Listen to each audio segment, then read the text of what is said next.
ಜ್ಞಾನಯೋಗಿ ಸಿದ್ದೇಶ್ವರ ಅಪ್ಪಾಜಿಯವರ ದಿವ್ಯ ಚರಣ ಕಮಲದಲ್ಲಿ ಅನಂತ ಭಕ್ತಿಯ ನಮನಗಳನ್ನು ಸಲ್ಲಿಸಿ, ಪರಮ ಪೂಜ್ಯ ಅಮೃತಾನಂದ ಅಪ್ಪಾಜಿಯವರ ದಿವ್ಯ ಚರಣ ಕಮಲದಲ್ಲಿ ಅನಂತ ಭಕ್ತಿಯ ನಮನಗಳನ್ನು ಸಲ್ಲಿಸಿ, ಎಲ್ಲ ಪೂಜ್ಯಪಾದರಲ್ಲಿಯೂ ಅನಂತ ಭಕ್ತಿಯ ನಮನಗಳನ್ನು ಸಲ್ಲಿಸಿ ತಮ್ಮೆಲ್ಲರಲ್ಲಿಯೂ ವಂದನೆಗಳು.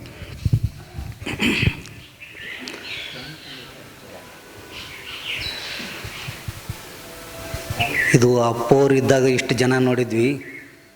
ಈಗ ಹೊಳ್ಳಿ ಮತ್ತು ಅದೇ ರೂಪದಾಗ ಅಪ್ಪೋರು ಈ ರೀತಿ ತಂದು ತುಂಬಿಸ್ಯಾರ ಅನ್ನೋಂಥ ಸಂತೋಷ ನಿಮಗೂ ಆಗ್ಯದ, ನಮಗೂ ಆಗ್ಯಾವ. ಯಾಕಂದ್ರೆ ನಾವು ಈಗ ಹೇಳಕ್ಕೆ ಬಂದವರೆಲ್ಲ ಕೇಳಕ್ಕೆ ಬಂದಿದ್ವಿ. ಆದರೂ ಅಪ್ಪೋರು ಹಿಂಗೆ ಮೇಲಿಂದ ಈ ಸತ್ಸಂಗ ಬೆಳೆದ್ರು ನೋಡಿದ್ರೆ ಅಪ್ಪವ್ರು ಇನ್ನೂ ಎಲ್ಲಿ ಹೋಗಿಲ್ಲ, ಇನ್ನೂ ಬಾಲ್ಗಾಂವ್ ಸುತ್ತಮುತ್ತಲನ ಅದಾರ ಅನ್ನೋದು ಎದ್ದು ಕಾಣ್ತದೆ. ಅವ್ರ ಅಂತಿಮ ಇಚ್ಛೆನೂ ಅದ ಇತ್ತು.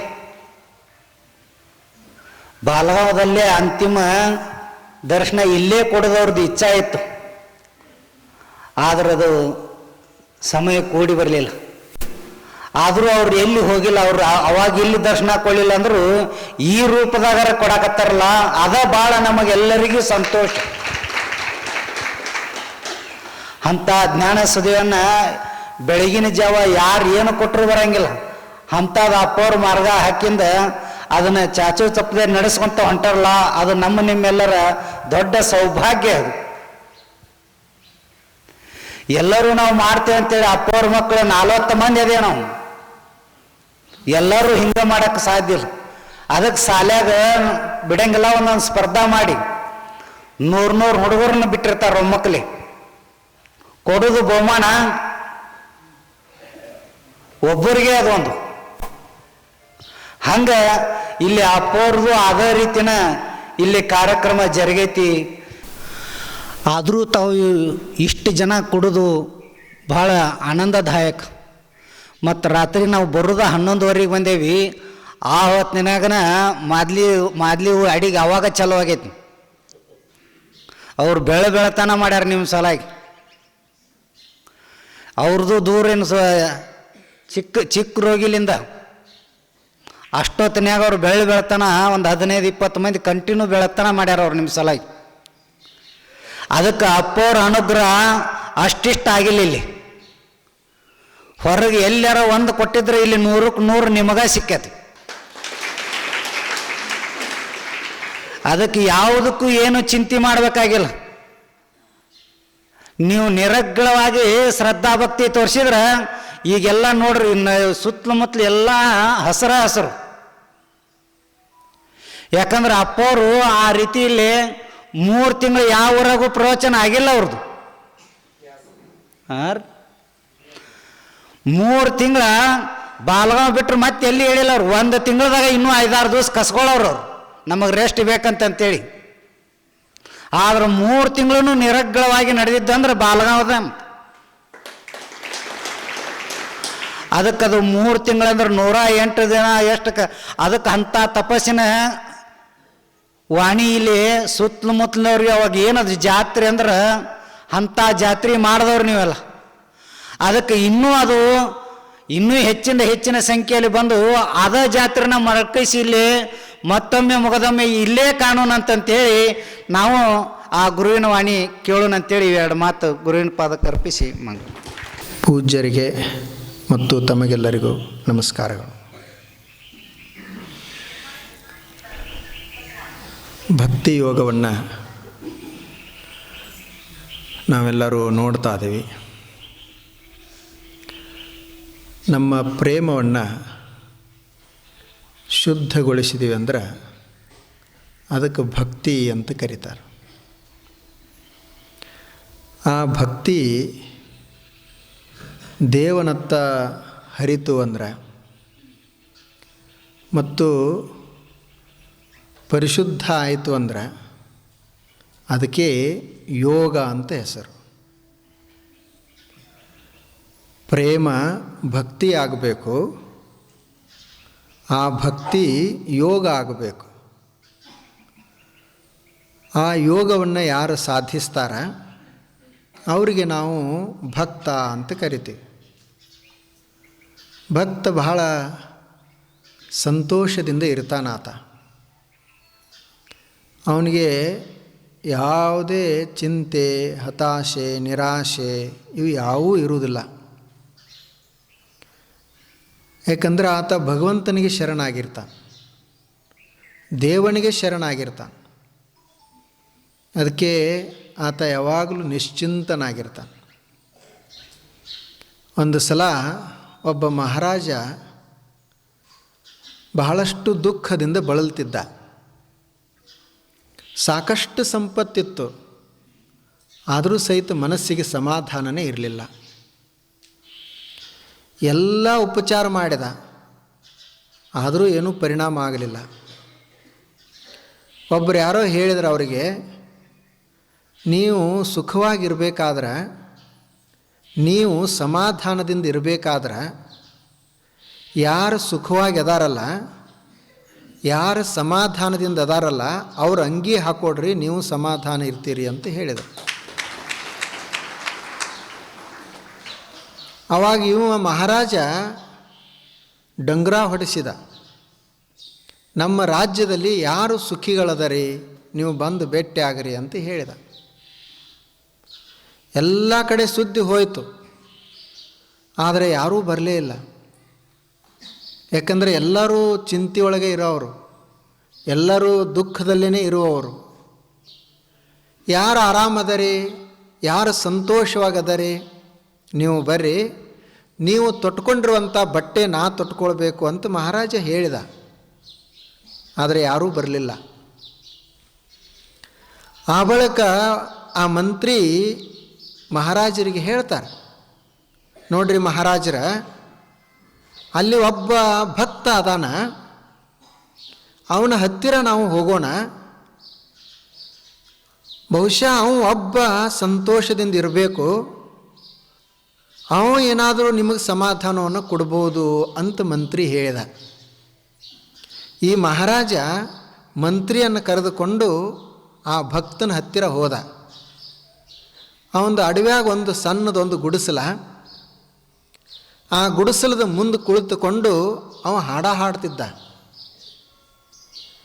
ಈ ಹೋಗಿರುವಂಥ ಮಹಾರಾಜ ಮತ್ತು ಮಂತ್ರಿ ಅಲ್ಲೇ ಒಂದು ಸ್ವಲ್ಪ ದೂರದಲ್ಲಿ ಕುಳಿತುಕೊಂಡು ಅವನ ಹಾಡ ಕೇಳಿದ್ರು. ಭಾಳ ಸಂತೋಷ ಆಯಿತು,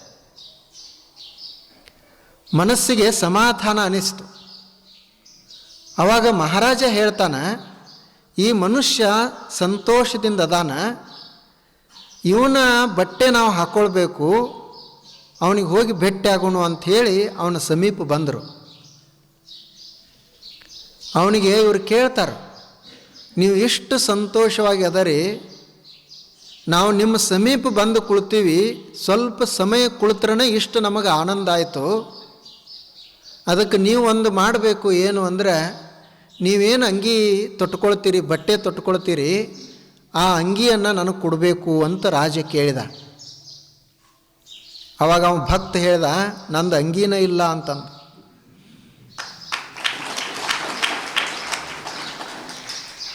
ಈ ಸಂತೋಷ ಪಡಲಿಕ್ಕೆ ಅಂಗಿ ಅವಶ್ಯಕತೆ ಇಲ್ಲ, ಸುಮ್ ಬಟ್ಟೆ ಎಂಥದೋ ಒಂದು ಮೈ ಮೇಲೆ ಹಾಕೊಳ್ಳೋದದ, ಮೈಗೆ ರಕ್ಷಣೆ ಆಗಲಿ ಅಂತ. ನೀವೇನು ಹಾಕೊಳ್ಳೋರು, ಇಲ್ಲಿ ಕುಳಿತುಕೊಂಡು ಬರೀ ಸಂತೋಷ ಪಡಬೇಕು. ಆವಾಗ ಮಹಾರಾಜ ಯೋಚನೆ ಮಾಡ್ತಾನೆ, ನನ್ನ ಹತ್ತಿರ ಸಾಕಷ್ಟು ಸಂಪತ್ತದ, ಅಧಿಕಾರ ಅದ, ವೈಭವ ಅದ, ಎಲ್ಲ ಅದ, ಆದರೆ ಸಂತೋಷ ಮಾತ್ರ ಇಲ್ಲ.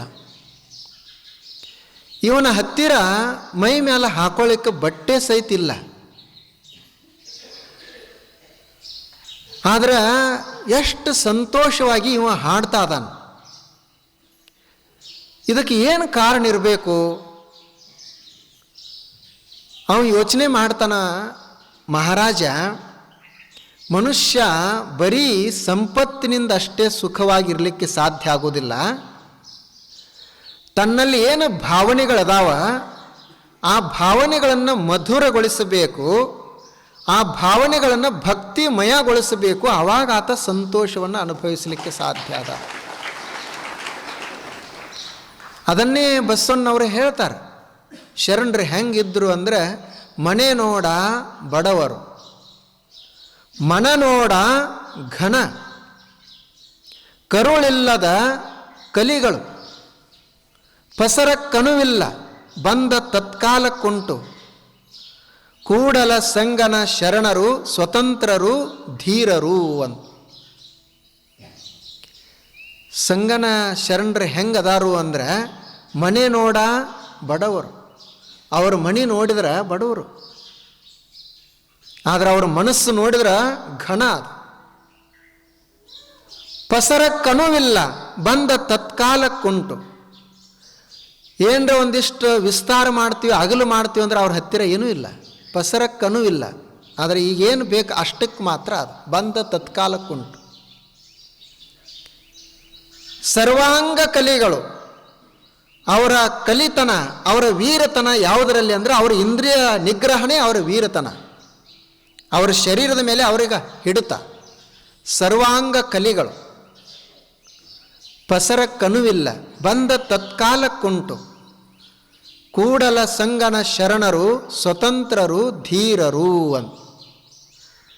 ನೋಡ್ರಿ ಹೇಗದ ಅದು. ಹಾಗವರು ಶರಣರಿರ್ತಾರು ಅಂತ. ನಾವು ಇಲ್ಲೆಲ್ಲರೂ ಈಗ ಕುಳಿತುಕೊಂಡೇವಲ್ಲ, ಇಲ್ಲೇನು ನಮಗೆ ಕೆಳಗಡೆ ಮಾರ್ಬಲ್ ಇಲ್ಲ, ರಾಡ್ಯದ. ಆದರೆ ಹೆಂಗೆ ಕುಳ್ತೇವಿ ಅಂದರೆ, ಮಾರ್ಬಲ್ ಮೇಲೆ ಕುಳಿತಾವ ಸಹಿತ ನಾಚಬೇಕು, ಹಂಗೆ ಕುಳ್ತೇವೆ.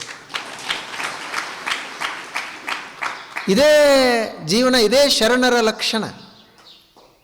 ಇಲ್ಲೇನಿದು ದೊಡ್ಡದಾದಂಥ ಮಹಲ್ ಇಲ್ಲ, ಬಯಲಾದ, ಬಯಲ್ದಾಗೆ ಕುಳ್ತೇವಿ, ಕೆಳಗಡೆ ರಾಡಿ ಅದ, ಆದರೂ ಸಹಿತ ಸಂತೋಷ ಅದ. ಇದು ಯಾಕೆ ಸಂತೋಷ ಅದಂದ್ರೆ ನಮ್ಮೆಲ್ಲರಲ್ಲಿ ಭಕ್ತಿ ತುಂಬ್ಯದ, ಅದಕ್ಕೆ ಸಂತೋಷ ಅದ. ಇದೇ ನಾವು ಒಂದು ವೇಳೆ ಇಲ್ಲೆಲ್ಲ ಭಾರಿ ಮಾರ್ಬಲ್ ಹಾಕಿ ಆಲಿಶಾನ್ ಬಂಗ್ಲಾ ಮಾಡಿ ಕುಳಿತಿದ್ದೀವಿ ಅಂದ್ರೆ ಅಲ್ಲಿ ನಿಮ್ಮನ್ನು ಯಾರೂ ಒಳಗೆ ಬಿಡ್ತಿದ್ದಿಲ್ಲ ಅವರು. ಅಲ್ಲಿ ಯಾರಿಗೂ ಅವಕಾಶ ಇಲ್ಲ, ಯಾಕಂದ್ರೆ ಅಲ್ಲಿ ವೈಭವ ಇದ್ದವ್ರಿಗೆ ಅಷ್ಟೇ ಅವಕಾಶ ಇರ್ತದೆ. ಅಲ್ಲಿ ಇಂಥ ಪಕ್ಷಿಗಳಿಗೆ ಅವಕಾಶ ಇರುವುದಿಲ್ಲ, ಪಕ್ಷಿಗಳ ಚಿತ್ರಕ್ಕೆ ಅವಕಾಶ ಇರ್ತದೆ. ಅಲ್ಲಿ ಹೀಗೆ ನಾವು ಹಾಡುವವರು ಅಲ್ಲಿ ಯಾರೂ ಇರುವುದಿಲ್ಲ, ಅಲ್ಲಿ ಹಾಡುವ ಟೇಪ್ಗಳಿರ್ತಾವೆ, ಬರೀ ಚಿತ್ರದಾಗೆ ನೋಡುವುದು. ಆದರೆ ಇಲ್ಲಿ ನಾವು ಸಂತೋಷ ಪಡ್ತೀವಿ, ಪಕ್ಷಿಗಳ ಹಾಡನ್ನು ಕೇಳ್ತೀವಿ. ನಮ್ಮ ಮನೆ ಎಷ್ಟು ದೊಡ್ಡದೈತಿ ಅಂದರೆ ನಮ್ಮ ಮನೆಗೆ ಅದಕ್ಕೆ ಕಂಬನ ಇಲ್ಲ, ಆಕಾಶದಷ್ಟು ಎತ್ತರ ಐತಿ. ಅದು ಅಷ್ಟು ದೊಡ್ಡ ಮನೆ. ಇದರಷ್ಟು ದೊಡ್ಡ ಮನೆ ಯಾರ ಕಟ್ಟಕ್ಕಾಗ್ತದ? ನಮ್ಮ ಎಲ್ಲ ಸಣ್ಣ ಮನೆಗಳಿರ್ತಾವೆ, ಅವೇ ನಾವು ಭಾಳ ದೊಡ್ಡ ಅಂತ ತಿಳ್ಕೊಳ್ತೀವಿ. ಆದರೆ ಇಲ್ಲಿ ಹೊರಗೆ ನೋಡ್ರಿ, ಎಂಥ ಆಕಾಶ, ಬಯಲ ನಿಲಯ, ಬಯಲ ಆಲಯ. ಈ ಬಯಲ ಬಂಗ್ಲಾ ಏನದಲ್ಲ ನಂಬುದು, ಇದರಷ್ಟು ದೊಡ್ಡ ಬಂಗ್ಲಾನೇ ಯಾವುದಿಲ್ಲ.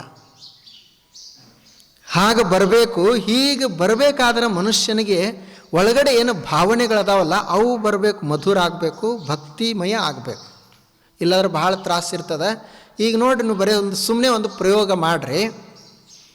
ಮನುಷ್ಯನಿಗೆ ಬರೀ ಪಿತ್ತ ಆಯ್ತಂದ್ರೆ ತಲೆ ನುಸ್ತದೆ. ಆ ಪಿತ್ತ ಎಲ್ಲಿ ತನ ಹೊರಗೆ ಹೋಗೋದಿಲ್ಲ, ಅಲ್ಲಿ ತನ ತ್ರಾಸ ಕೊಡ್ತದೆ. ಮತ್ತು ಅದು ಪಿತ್ತ ಹೊರಗೆ ಹೋಗುವಾಗೂ ಕಹಿಯಾಗೆ ತ್ರಾಸ ಕೊಟ್ಟೆ ಹೋಗ್ತದೆ. ಹೇಗೆ ಈಗ ಪಿತ್ತ ಇರುವವರೆಗೆ ತಲೆ ಸಮಾಧಾನ ಇರುವುದಿಲ್ಲ, ಮೈಯೊಳಗೆ ಉತ್ಸಾಹ ಇರುವುದಿಲ್ಲ. ಅದು ಯಾವಾಗ ಹೊರಗೆ ಹೋಯ್ತು ಅಂದರೆ ಸಮಾಧಾನ ಅಂತ ಅನ್ನಿಸ್ತದಲ್ಲ, ಹಂಗೆ ಇದು ಶರೀರದೊಳಗೆ, ದೈಹಿಕ ಶರೀರದೊಳಗಿರುವಂಥ ಪಿತ್ತದಲ್ಲ, ಕೆಟ್ಟ ವಸ್ತು. ಹಾಗೆ ನಮ್ಮ ಭಾವದಲ್ಲಿನೂ ಕೆಟ್ಟ ಅಂಶ ಇರ್ತದೆ, ಕೆಟ್ಟ ಅಂಶ ಇರ್ತದೆ. ಭಾವನೆಗಳಲ್ಲಿನೂ ಕೆಟ್ಟ ಅಂಶ ಇರ್ತದೆ. ಆ ಕೆಟ್ಟ ಅಂಶ ಹೊರಗೆ ಹೋಗುತ್ತಾನ ನಮಗೆ ಸಮಾಧಾನ ಆಗಂಗಿಲ್ಲ. ಅದು ಯಾವುದೇ ಮುಖಾಂತರ ಹೊರಗೆ ಹೋಗಬೇಕು, ಹೆಂಗರೇ ಹೋಗಲಿ, ಅದು ಹೊರಗೆ ಹೋಗಲಿ. ಅಲ್ಲಿ ನಾವು ಮತ್ತೆ ಒಳ್ಳೆಯದನ್ನು ಒಂದಿಷ್ಟು ತುಂಬಿದ್ದೀವಿ ಅಂದರೆ ಮನಸ್ಸು ಸಮಾಧಾನ ಆಗ್ತದೆ. ಅವಾಗ ಏನೂ ಬೇಕಾಗುವುದಿಲ್ಲ. ಮನುಷ್ಯ ಎಷ್ಟು ಹಗುರ ಆಗ್ತಾನೆ. ಹಾಗೆ ನಮ್ಮ ಭಾವನೆಗಳನ್ನು ಮಧುರಗೊಳಿಸುವಂಥ ಸಾಧನವೇ ಭಕ್ತಿ ಯೋಗ ಸಾಧನ. ಆ ಭಕ್ತಿ ಯೋಗವನ್ನು ನಾವು ನೋಡ್ತಾ ಇದ್ದೇವೆ. ನಿನ್ನೆ ಶ್ರೀಕೃಷ್ಣ ಪರಮಾತ್ಮ ಹೇಳ್ತಾ ಇದ್ದರು, ಏತು ಸರ್ವಾಣಿ ಕರ್ಮಾಣಿ ಮಯಿ ಸನ್ಯಸ್ಯ ಮತ್ಪರಾಹ ಅನನ್ಯೇನೈವ ಯೋಗೇನ ಮಾಂ ಧ್ಯಾಯಂತ ಉಪಾಸತೆ ತೇಷಾಮಹಂ ಸಮುದ್ಧರ್ತ ಮೃತ್ಯು ಸಂಸಾರ ಸಾಗರಾತ್ ಭವಾಮಿ ನಚಿರಾತ್ ಪಾರ್ಥ ಮಯ್ಯಾವೇಶಿತ ಚೇತಸಾಂ ಅಂತ 2 ಶ್ಲೋಕಗಳನ್ನು ನಿನ್ನೆ ನಾವು ನೋಡಿದೆವು. ನೀನು ಮಾಡುವಂಥ ಎಲ್ಲ ಕರ್ಮಗಳನ್ನು ನನಗೆ ಅರ್ಪಿಸು ಮತ್ತು ನನ್ನಲ್ಲಿ ಅನನ್ಯವಾದ ಪ್ರೇಮವನ್ನು ಇಡು. ನೀನು ಎಷ್ಟು ಮಾಡಿದೆ ಅಂದರೆ ನಿನ್ನನ್ನು ಈ ಭವಸಾಗರದಿಂದ ಪಾರ ಮಾಡ್ತೀನಿ ಅಂತ ಹೇಳಿದ. ಈಗ ಮತ್ತೆ ಮುಂದುವರೆದು ಏನು ಹೇಳ್ತಾ ಇದ್ದಾನು ಅಂದರೆ, ಮಯ್ಯೇವ ಮನ ಆಧತ್ಸ್ವ ಮಯಿ ಬುದ್ಧಿಂ ನಿವೇಶಯ ನಿವಸಿಷ್ಯಸಿ ಮಯ್ಯೇವ ಅತ ಊರ್ಧ್ವಂ ನ ಸಂಶಯ. ನೀನು ನಿನ್ನ ಮನಸ್ಸನ್ನು ನನ್ನಲ್ಲೇ ಇಡು, ನಿನ್ನ ಬುದ್ಧಿಯನ್ನು ನನ್ನಲ್ಲೇ ಇಡು. ನೀನು ಈ ಲೋಕ ಬಿಟ್ಟು ಹೋದ ಬಳಿಕ ನನ್ನಲ್ಲೇ ವಾಸ ಮಾಡ್ತೀ ಅಂತ ಹೇಳ್ತಾ. ನಿನ್ನ ಮನಸ್ಸನ್ನು ನನ್ನಲ್ಲಿಡು, ನಿನ್ನ ಬುದ್ಧಿಯನ್ನು ನನ್ನಲ್ಲಿಡು. ಅತ ಊರ್ಧ್ವಂ, ಊರ್ಧ್ವ ಲೋಕಕ್ಕೆ ಹೋದಾಗ ಮೈಯೇವ ನಿವಸಿಷ್ಯಸಿ, ನನ್ನಲ್ಲೇ ನೀನು ವಾಸವಾಗ್ತೀ ಅಂತ. ಇದು ಒಂದು ನೋಡ್ರಿ, ಅದು ಮನಸ್ಸನ್ನು ದೇವನಲ್ಲಿ ಇಡುವುದು, ಬುದ್ಧಿಯನ್ನು ದೇವನಲ್ಲಿ ಇಡುವುದು, ನಮ್ಮ ವಿಚಾರಗಳನ್ನು ನಮ್ಮ ಭಾವನೆಗಳನ್ನು ದೇವನಿಗಾಗಿ ಮೀಸಲಿಡೋದು, ನಮ್ಮ ಮನಸ್ಸಿನಲ್ಲಿ ದೇವನನ್ನು ತುಂಬಿಕೊಳ್ಳೋದು. ಆವಾಗ ನಾವು ಊರ್ಧ್ವ ಲೋಕ ಅಂತ ಅವ್ರು ಕೊಟ್ಟಾರ, ನಾವು ಇಲ್ಲಿದ್ದಾಗೂ ದೇವನ ನಿವಾಸದಲ್ಲೇ ಇರ್ತೀವಿ, ಅಥವಾ ಇಲ್ಲಿಂದ ಹೋದ ಬಳಕೂ ಮತ್ತೆ ದೇವನ ನಿವಾಸದಲ್ಲೇ ವಾಸ ಮಾಡ್ತೀವಿ ಅಂತ. ಆ ದೇವನಲ್ಲಿ ಬುದ್ಧಿಯನ್ನು ಇಡುವುದು. ನಾವು ಹೇಗೆ ಪ್ರಪಂಚದಲ್ಲಿ ಬುದ್ಧಿ ಇಟ್ಟಿರ್ತೀವಲ್ಲ, ಆಗ ದೇವನಲ್ಲಿ ಇಡುವುದು. ದೇವನಲ್ಲಿ ಅದು ದೇವರ ಮೂರ್ತಿಯರೇ ಇರಲಿ ಅಥವಾ ಬಯಲ ರೂಪದಲ್ಲೇ ದೇವರಿರಲಿ, ನಮಗೆ ಯಾವುದು ಹಿಡಿಸ್ತದ ಆ ದೇವನಲ್ಲಿ ನಮ್ಮ ಮನಸ್ಸನ್ನು ಇಡುವುದು, ನಮ್ಮ ಬುದ್ಧಿಯನ್ನು ಇಡುವುದು. ಅಕ್ಕ ಮಹಾದೇವರು ಚನ್ನಮಲ್ಲಿಕಾರ್ಜುನಲ್ಲಿ ಇಟ್ಟಿದ್ದರು. ಅವರು ಹೇಳ್ತಾರೆ, ನಾನು ಹೆಂಗದನಿ? ಅವರಂತಾರ, ಗಿರಿಯಲ್ಲದೆ ಹುಲ್ಲು ಮರಡಿಯಲ್ಲಿ ಆಡುವುದೇ ನವಿಲು, ಕೊಳನಲ್ಲದೆ ಕಿರುಗೊಳ ಕೆಳಸುವುದೇ ಹಂಸೆ, ಮಾಮರ ತಳಿತಲ್ಲದೆ ಸ್ವರಗೈಯುವುದೇ ಕೋಗಿಲೆ, ಪರಿಮಳವಿಲ್ಲದ ಕುಸುಮ ಕೆಳಸುವುದೇ ಭ್ರಮರ. ಚನ್ನಮಲ್ಲಿಕಾರ್ಜುನ, ನಿಮ್ಮಲ್ಲದೆ ನೀವಲ್ಲದೆ ಅನ್ಯ ವಿಷಯ ಕೆಳಸುವುದೇ ಎನ್ನ ಮನ ಅಂತವ್ರು ಹೇಳ್ತಾರೆ. ನವಿಲ ಕುಣಿಬೇಕಾದ್ರೆ ಗಿರಿಯಲ್ಲಿ ಒಂದು ಗುಡ್ಡದ ಮೇಲೆ ಅದು ನವಿಲು ಕುಣಿತದಂತ. ಗಿರಿಯಲ್ಲದೆ ಹುಲ್ಲು ಮರಡಿಯಲ್ಲಿ ನವಿಲ ಆಟ ಆಡ್ತದೇನು? ಆಡುವುದಿಲ್ಲ. ಕೊಳನಲ್ಲದೆ, ಕೊಳದಲ್ಲಿ ಸರೋವರದಂಥದಲ್ಲಿ ಹಂಸೆ ಆಟ ಆಡ್ತದೆ. ಸಣ್ಣದಂಥ ಕೊಳದಾಗದು ನೀರಿನಲ್ಲಿ ಗಟಾರದಾಗ ಆಟ ಆಡ್ತದೇನು? ಆಡುವುದಿಲ್ಲ. ಕೋಗಿಲೆ ಯಾವಾಗ ಹಾಡ್ತದ? ಮಾಮರ ತಳಿತಲ್ಲದೆ. ವಸಂತ ಬರಬೇಕು, ಮಾಮರ ತಳಿಬೇಕು, ಅವಾಗ ಕೋಗಿಲೆ ಹಾಡ್ತದೆ. ಹಾಗೆ ಭ್ರಮರ ಪರಿಮಳ ಇರುವಂಥ ಹೂವನ್ನು ಅಷ್ಟೇ ಮುಟ್ಟುತ್ತದೆ. ಅದು ಪರಿಮಳ ಯಾವ ಹೂವಿನೊಳಗದ ಆ ಹೂವನ್ನು ಅಷ್ಟೇ ಸ್ಪರ್ಶಿಸ್ತದ. ಪರಿಮಳ ಇರಲಾರ್ದಂಥ ಹೂವನ್ನು ಅದು ಮುಟ್ಟುವುದನ್ನೇ ಇಲ್ಲ. ಹೇಗೆ ಕೋಗಿಲೆ, ಹೇಗೆ ಭ್ರಮರ, ಹೇಗೆ ನವಿಲು ಅದಲ್ಲ, ಹಾಗೆ ಚನ್ನಮಲ್ಲಿಕಾರ್ಜುನನ್ನು ಬಿಟ್ಟು ಅನ್ಯ ವಿಷಯಕ್ಕೆ ನನ್ನ ಮನಸ್ಸು ಎಳೆಸುವುದಿಲ್ಲ. ನನ್ನ ಮನಸ್ಸಿನಲ್ಲೆಲ್ಲ ಬರೀ ಚನ್ನ ಮಲ್ಲಿಕಾರ್ಜುನನೇ ತುಂಬಿದಾನ. ಬೇರೆ ವಿಷಯಕ್ಕೆ ನನ್ನ ಮನಸ್ಸು ಹೋಗುವುದಿಲ್ಲ. ಇದು ನೋಡ್ರಿ ಹೇಗದ ಅವ್ರದ್ದು ಅಕ್ಕ ಮಹಾದೇವಿ ಅವ್ರದ್ದು. ಆಗ ದೇವನನ್ನು ಮನಸ್ಸಿನಲ್ಲಿ ತುಂಬಿಕೊಳ್ಳೋದು, ಮನಸ್ಸನ್ನು ದೇವನಿಗೆ ಅರ್ಪಿಸೋದು. ಮೂರ್ತಿನೇ ಇರಬೇಕಂತಲ್ಲ, ನಾವು ಏನೇನು ನೋಡ್ತೀವಿ ಅದರಲ್ಲೇ. ನಾವು ಊಟ ಮಾಡ್ತಾ ಇದ್ದೀವಿ ಅಂದ್ರೆ ಅನ್ನ ನೋಡ್ತಿದ್ದ ಅನ್ನ ದೇವನ ಸ್ವರೂಪ ಅಂತ ಭಾವಿಸುವುದು. ನಾವು ಕುಡಿಯುವ ನೀರು ದೇವನ ರೂಪ ಅಂತ ಭಾವಿಸುವುದು.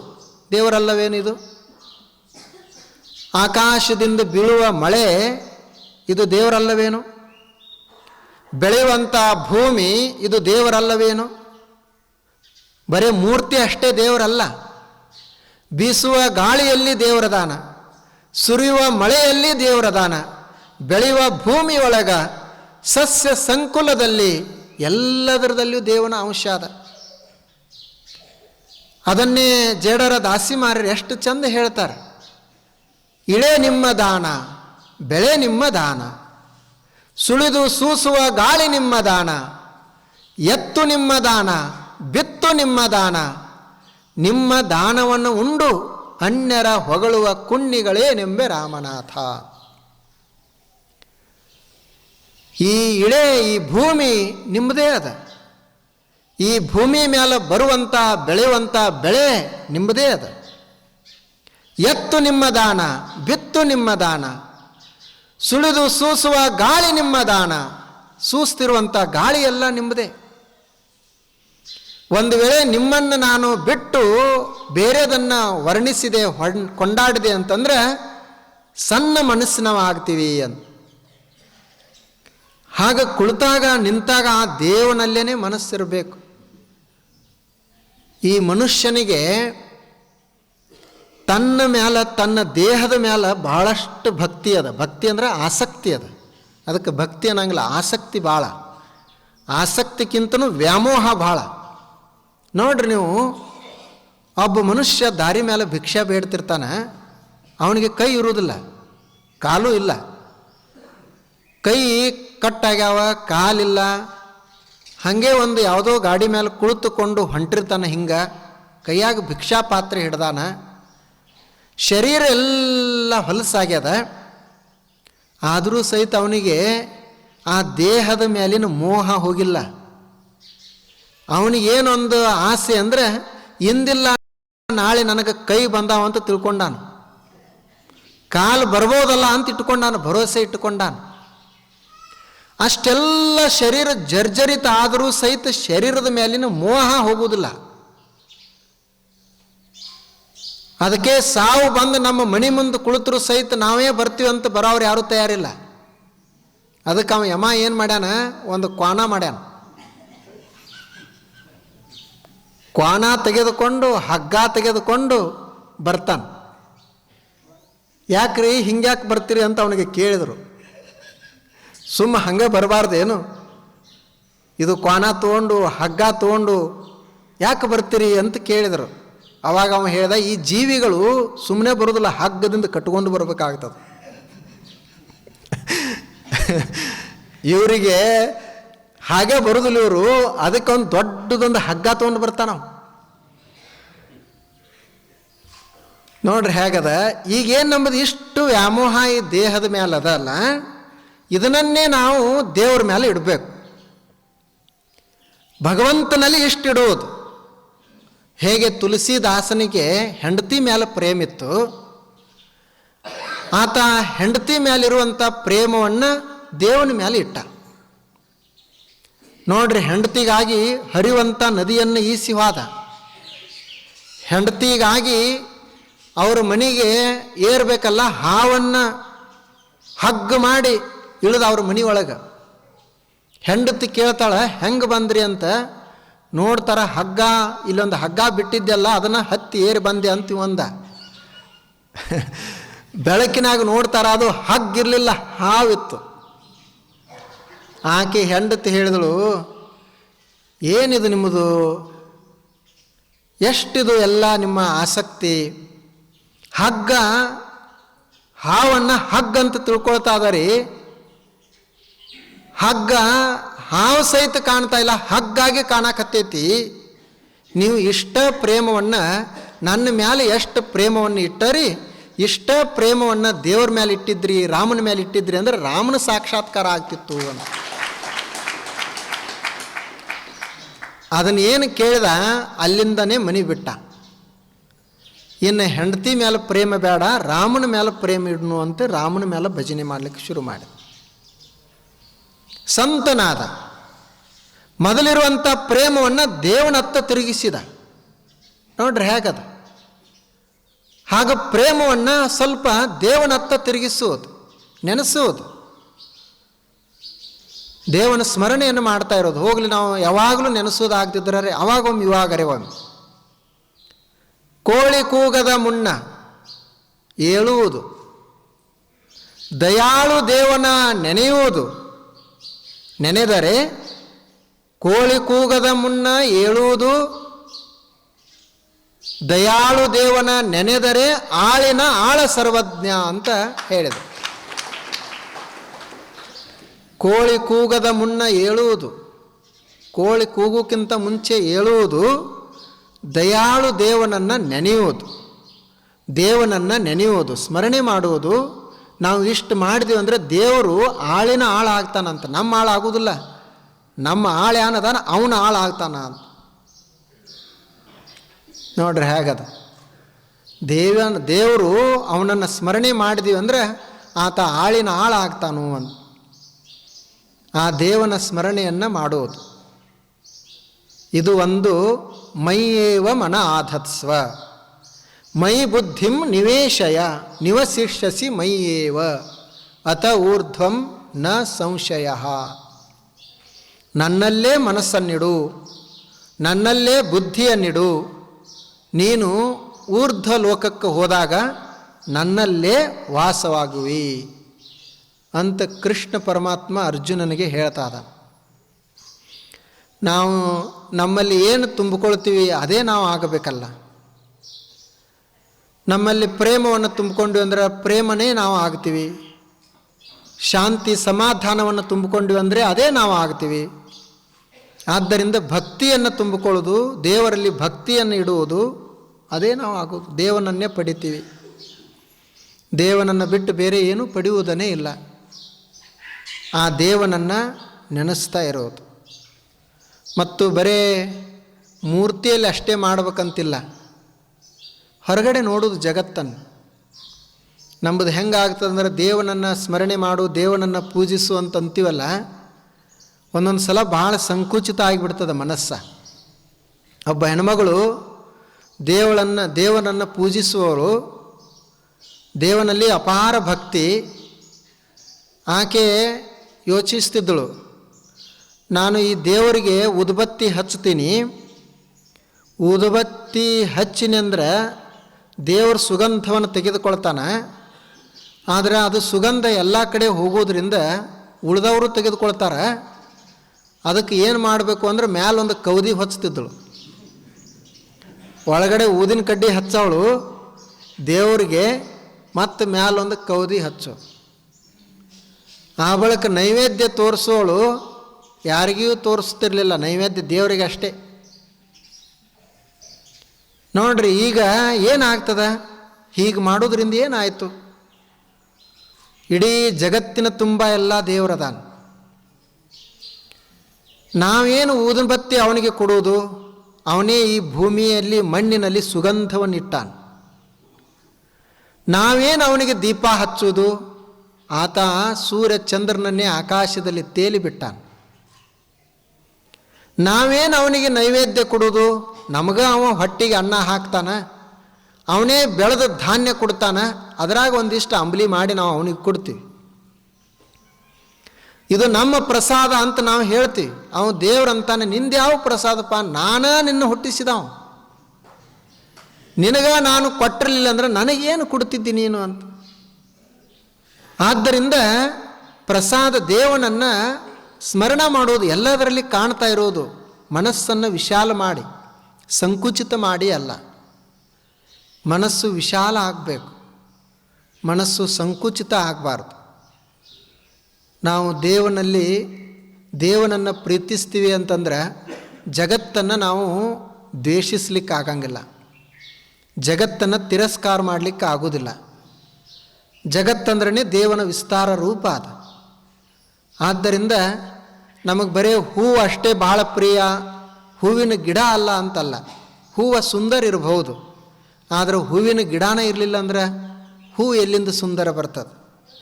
ಹಾಗೆ ಜಗತ್ತಿನಲ್ಲಿ ದೋಷಗಳಿರಬಹುದು, ನಮಗೆ ಆಗದೇ ಇರುವಂಥ ಸಂಗತಿಗಳಿರಬಹುದು, ಆದರೆ ದೇವರ ಅದು ಸೃಷ್ಟಿ ಅದ, ದೇವನ ಸೃಷ್ಟಿ ಅದ ಜಗತ್ತು, ದೇವನ ವಿಸ್ತಾರ ರೂಪ ಅದು. ಆ ದೇವನನ್ನು ಪ್ರೀತಿಸೋದು. ನಿನ್ನೆ ಹೇಳಿದ್ದನ್ನು ಅವರು ಹೇಳ್ತಾ ಇದ್ದಾರೆ. ಈಗ ಕೃಷ್ಣನಲ್ಲಿ ಏನು ಒಂದು ಸಂಶಯ ಬರ್ತದಂದ್ರೆ, ನಾನೂ ದೇವನಲ್ಲೇ ಮನಸ್ಸಿಡಬೇಕಂತ ಮಾಡ್ತೀನಿ, ಆದರೆ ಆಗುವುದಿಲ್ಲಲ್ಲ, ಅದಕ್ಕೆ ಏನು ಮಾಡಬೇಕು ಅಂತ. ನನ್ನ ಮನಸ್ಸು ಬರೀ ವಿಷಯಗಳ ಕಡೆ ಹೋಗ್ತದೆ, ಮತ್ತಾವ ಕಡೆನೂ ಹೋಗ್ತದೆ.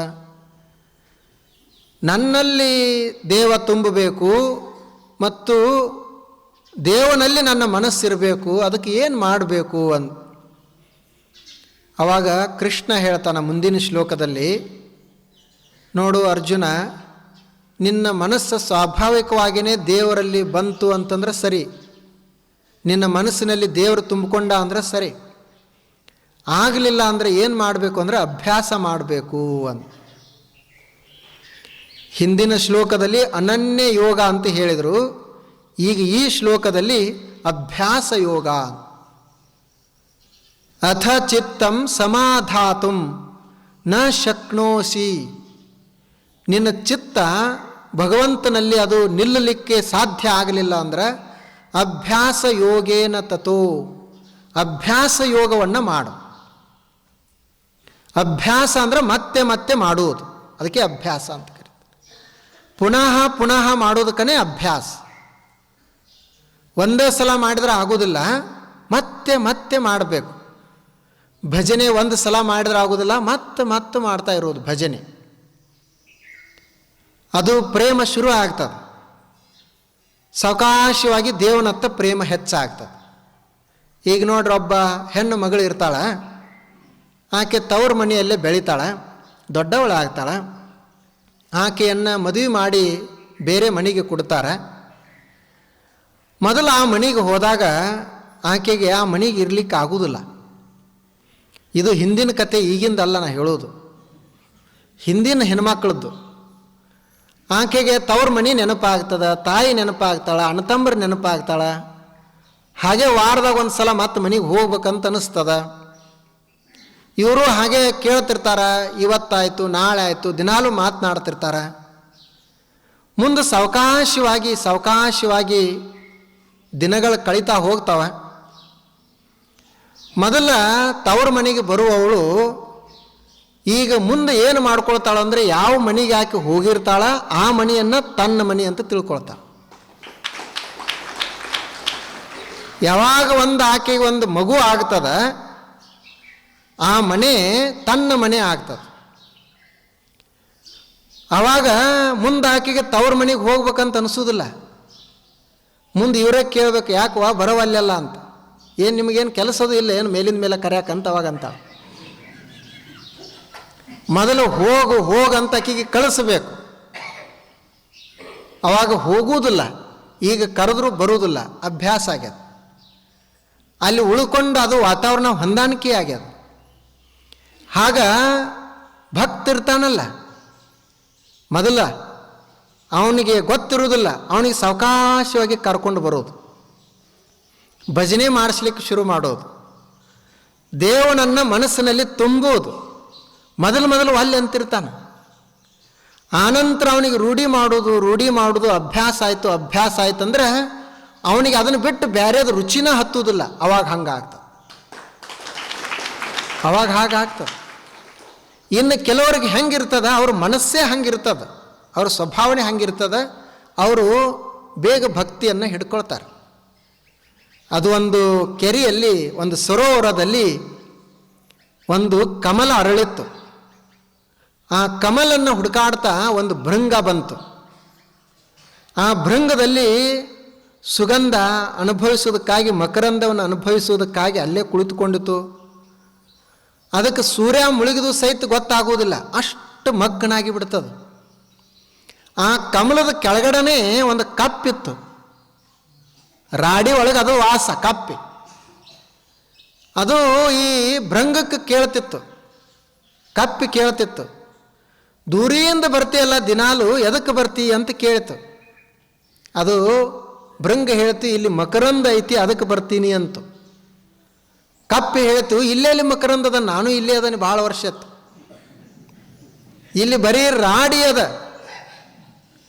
ಇಲ್ಲಿ ಬರೀ ಕೆಸರದ. ಅವಾಗ ಅದು ಮಕರಂದಕ್ಕೆ, ಅದು ಕಪ್ಪಿಗೆ ಭೃಂಗ ಹೇಳ್ತು, ಅದು ನಿನಗೆ ಗೊತ್ತಾಗೋದಿಲ್ಲ. ಅದು ಮಕರಂದ ಗೊತ್ತಾಗಬೇಕಾದ್ರೆ ಅದಕ್ಕೊಂದು ಹೃದಯ ಬೇಕಾಗ್ತದೆ, ಅದು ಅನುಭವಕ್ಕೆ ಬರಬೇಕಾಗ್ತದೆ. ನೀ ಕೆಸರಿನಾಗಿರಾವ, ಕೆಸರೇ ಜೀವನ ಅಂತ ತಿಳ್ಕೊಂಡಿರುವ ಅವನಿಗೆ ಇನ್ಯಾವ ಮಕರಂದ. ಆಗ ಪ್ರಪಂಚದ ಕೆಸರಿನಾಗಿರುವಂಥ ಮನುಷ್ಯ ಅದನ್ನೇ ಮೆಚ್ಕೊಂಡಿರುವಂಥವನಿಗೆ ಒಂದೊಂದು ಸಲ ಈ ಭಕ್ತಿ ಮಕರಂದ ಭಾಳ ಕಷ್ಟ ಆಗ್ತದೆ. ಆದರೆ ಹೃದಯದಲ್ಲಿ ಯಾರು ಇಟ್ಕೊಂಡನೇ ಬೆಳಿತಾರೆ ಅವರು ಅದನ್ನು ಹುಡುಕಾಡ್ತಾ ಹೋಗ್ತಾರೆ, ಎಲ್ಲೆದ ಅದು ಮಕರಂದ ಅಂತ. ಆಗ ಭಕ್ತಿ ಹೆಚ್ಚಾಗಬೇಕು. ಅದಕ್ಕೇನು ಮಾಡಬೇಕು ಅಂತಂದರೆ ಅಭ್ಯಾಸ ಮಾಡಬೇಕು, ಬೇರೆ ಏನೂ ಉಪಾಯ ಇಲ್ಲ. ಅಭ್ಯಾಸ ಮಾಡಬೇಕು, ಮೇಲಿಂದ ಮೇಲೆ ಮೇಲಿಂದ ಮೇಲೆ ಅದನ್ನು ಧ್ಯಾನಿಸೋದು. ನೋಡ್ರಿ, ಒಬ್ಬೊಬ್ಬರಲ್ಲಿ ಎಂಥ ಸಂತರು ಎಷ್ಟು ಜನ. ಒಬ್ಬರಿಲ್ಲೇ ಮಂಗಳವೇಡಾದಲ್ಲಿ ಕಾನ್ಹೋ ಪಾತ್ರ ಅಂತ ಆಗಿ ಹೋದರು.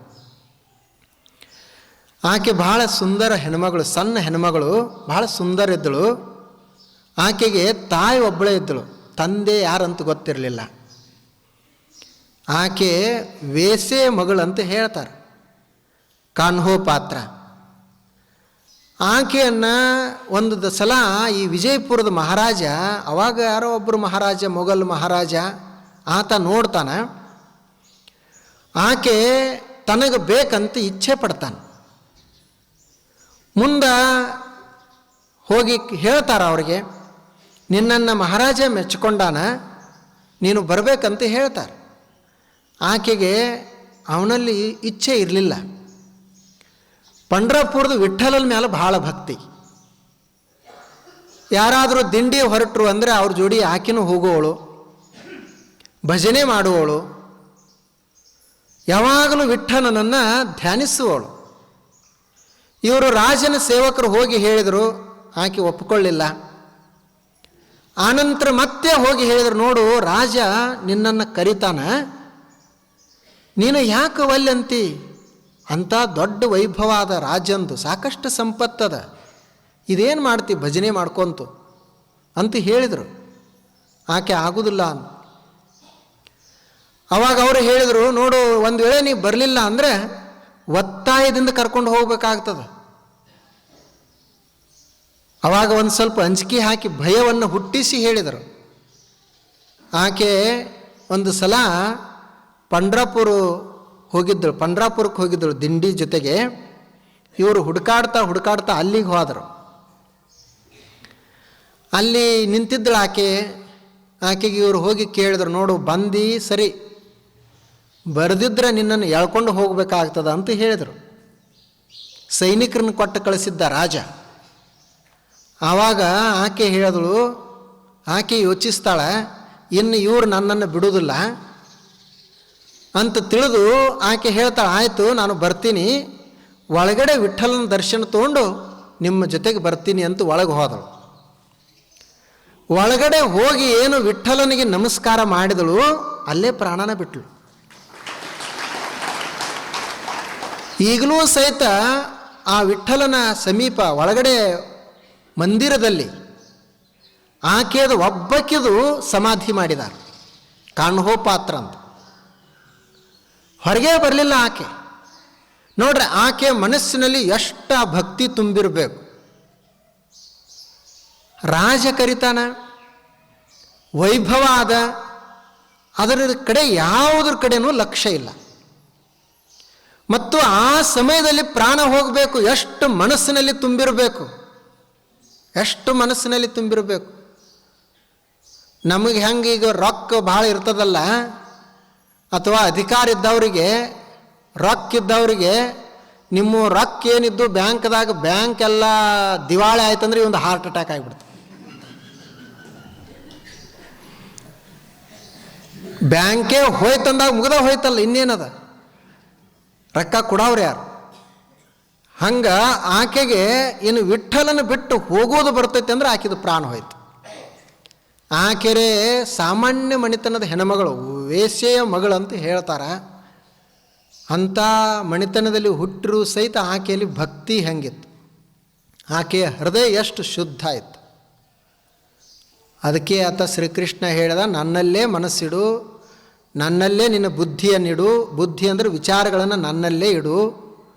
ಆ ಬಳಿಕ ನಿನ್ನನ್ನು ನಾನು ನನ್ನಲ್ಲೇ ವಾಸ ಮಾಡಲಿಕ್ಕೆ ವ್ಯವಸ್ಥೆ ಮಾಡ್ತೀನಿ. ಇದು ಆಗಲಿಲ್ಲ ಅಂದರೆ ಅಭ್ಯಾಸ ಮಾಡು, ಪ್ರಾರಂಭದಿಂದ ಸ್ವಲ್ಪ ಅಭ್ಯಾಸ ಮಾಡು, ಆನಂತರ ನಿನ್ನ ಮನಸ್ಸು ತಾನೇ ಗಟ್ಟಿ ಆಗ್ತೈತಿ ಅಂತ ಹೇಳಿದರು. ಈಗ ಅರ್ಜುನ ಇನ್ನೊಂದು ಪ್ರಶ್ನೆ ಕೇಳ್ತಾನೆ, ಒಂದು ವೇಳೆ ಈ ಅಭ್ಯಾಸದಿಂದಲೂ ನನ್ನ ಮನಸ್ಸು ಗಟ್ಟಿ ಆಗದಿದ್ರೆ ಏನು ಮಾಡೋದು ಅಂತ. ಈ ಒಂದು ನೋಡ್ರಿ ಹೆಂಗದ. ಅಭ್ಯಾಸ ಮಾಡಂತ ಹೇಳಿದ್ರಿ ನೀವು, ಆದರೆ ಅಭ್ಯಾಸ ಮಾಡಿನೂ ನನ್ನ ಮನಸ್ಸು ಗಟ್ಟಿ ಆಗಲಿಲ್ಲ ಅಂದರೆ ಏನು ಮಾಡೋದು? ಆವಾಗ ಅವನು ಕೃಷ್ಣ ಹೇಳಿದ, ಇವತ್ತು ಟೈಮ್ ಭಾಳ ಆಗೈತಿ, ನಾಳೆ ಬಾ 6:30 ಅಂತ. ಬರ್ರಿ.